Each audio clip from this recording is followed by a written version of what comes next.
ROI, return on investment.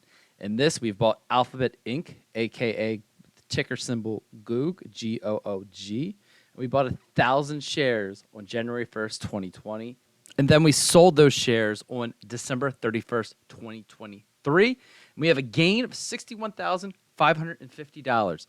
So I want to figure out what was my return on investment related to the shares of Alphabet Incorporated that I bought on January 1st, 2020. Return on investment's a fairly simple calculation. You're going to take your ending value, what you sold your stocks for, subtract it from what you purchased them for, your purchase price or your cost basis, and the difference between those two is going to be your gain or loss.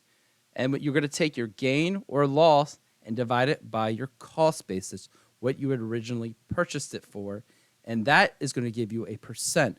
And that percent is your return on investment. And in this situation, it's 85.8%.